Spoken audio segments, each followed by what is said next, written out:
वो एक नया सूटकेस लेने के लिए कुछ रुपए जमा कर रहे थे, लेकिन उन्होंने वो मनी अपनी पत्नी को दे दिया। मैडम लॉयजल ने खुद के लिए एक खूबसूरत सा ड्रेस खरीदा।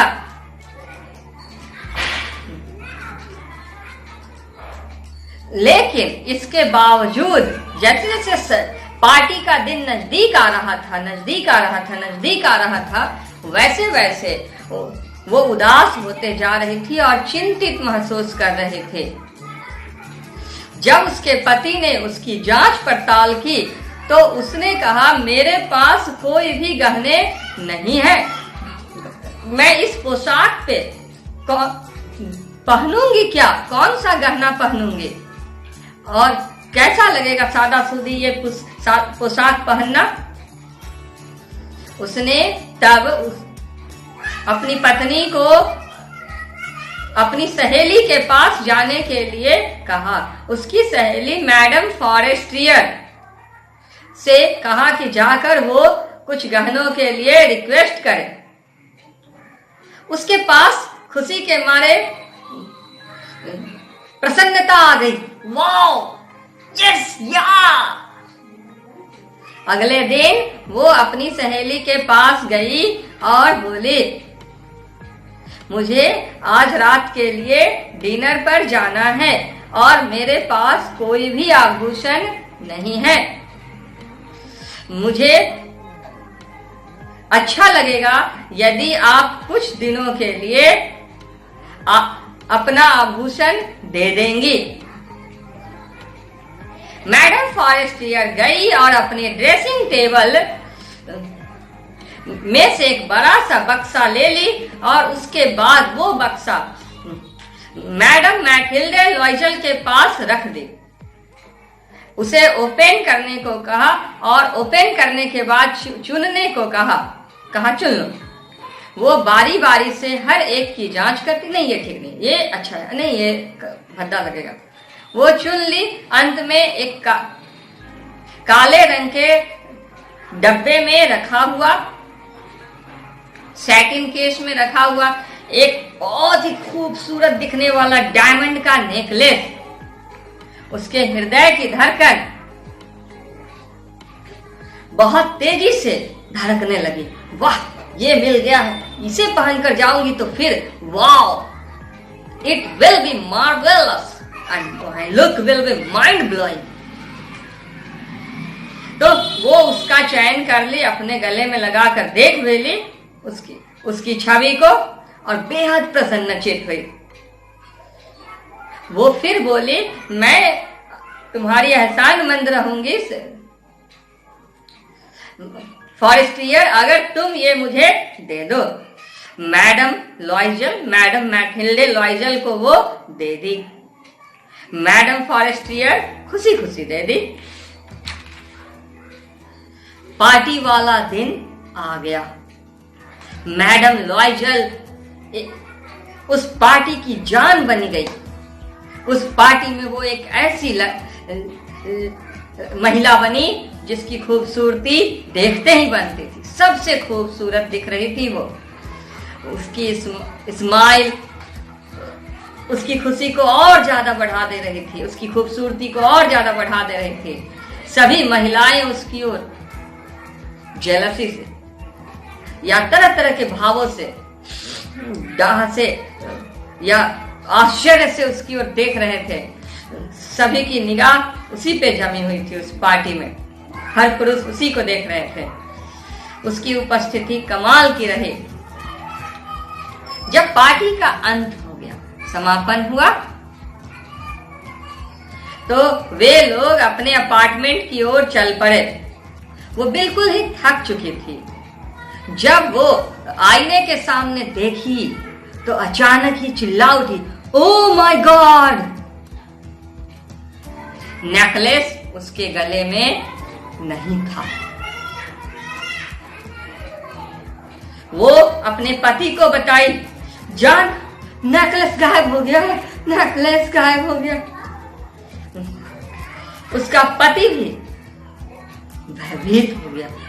अच्छा, उसका पति भी सदमे में आ गया। वे लोग हर जगह ढूंढने लगे, कहां गया। हर जगह ढूंढने लगे वे लोग, लेकिन वे लोग कहीं भी नेकलेस को नहीं पाए। उन लोगों ने सोचा तब अब क्या होगा अगर नेकलेस को वापस नहीं लौटाए तो। मैडम लॉयजल ने कहा क्यों ना हम लोग वापस जाते हैं उसी रास्तों से जिन रास्तों से आए थे पैदल, शायद नेकलेस वहां गिर गया होगा। या आप जाइए ना, आप देख करके आइए और जांच कीजिए, वहां पार्टी वाले स्थान तक जाइए, शायद नेकलेस वहां गिरा पड़ा मिल जाए। वो किसी भी तरह से वहां पे गए, नहीं मिला। वो पुलिस स्टेशन गए कि शायद कोई नेकलेस वहां पहुंचा दे या पुलिस बरामद करके उसे वापस दे दे, लेकिन हर प्रयास व्यर्थ गया। घर लौटने के दौरान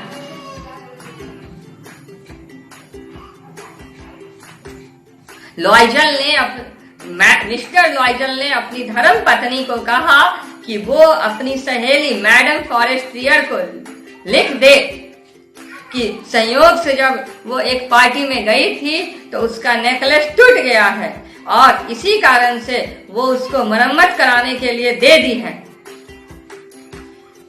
उसके बाद वो कुछ समय ले लेंगे इसी बहाने नेकलेस का जुगाड़ करने के लिए या पता लगाने के लिए। अब देखिए क्या होता है,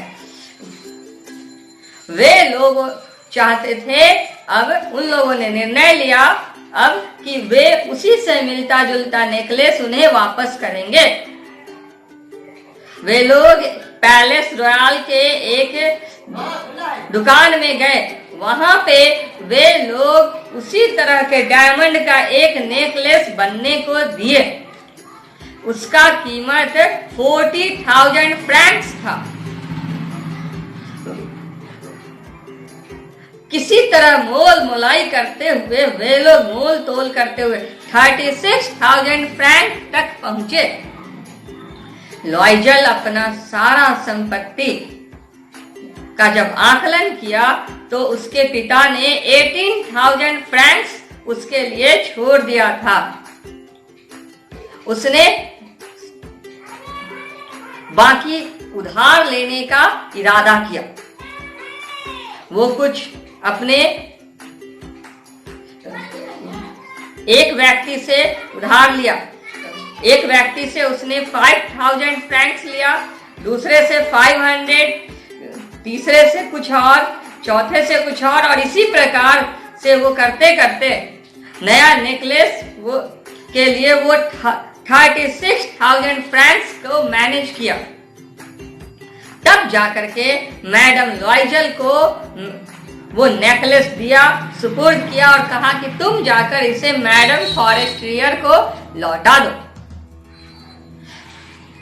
लॉयजल लोग पैसा देने के लिए अब जो नेकलेस लेने के दौरान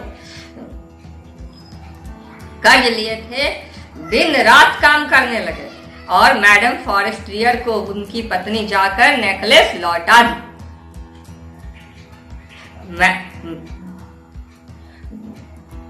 मैडम मैथिल्डे लॉयजल को भी अब एहसास हो चुका था कि उसे काम करना पड़ेगा। वे लोग अब बड़े घर को हटा करके छोटे घर में चले गए थे, शिफ्ट कर गए थे। और मैडम मैथिल्डे लॉयजल भी अब कठिन काम घर का करने लगी थी। वे किचन में भी अब ईमानदारी से काम करने लगी थी। उसको ख्याल ही नहीं आता था अब कि वो पैसे वाली बने। वो अब बर्तन धोते रहती थी, कप प्लेट भी जा करके धोते रहते थे। वो अब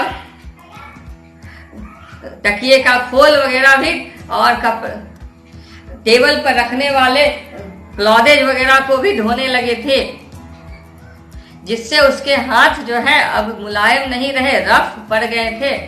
उसके हाथ रफ पड़ गए थे। सुबह सुबह वो डस्टबिन में कचरे डालती और उसे ले जाकर के मोहल्ले में फेंका करते थे।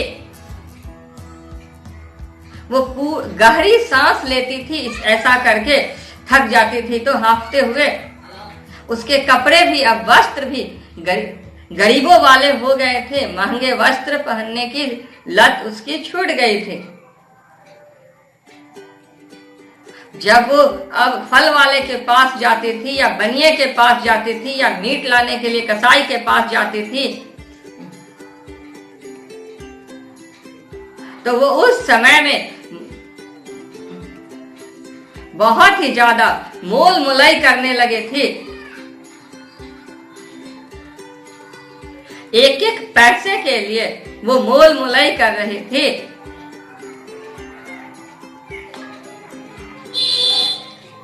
कौड़ी कौड़ी के लिए बहस कर रहे थे। इतना में नहीं, इतना में देना होगा, इतना में नहीं, इतना में देना होगा, इतना लगेगा नहीं, इतना में दो ना, इतना में नहीं दीजिएगा, ऐसे वो करने लगे थे हर महीने। तब उसने पाया कि कुछ बचत हो पा रही है। उसके हस्बैंड भी अब डबल शिफ्ट करने लगे थे, दिन रात काम करने लगे थे। वो शाम तक और रात तक काम करते थे अब उसके हस्बैंड।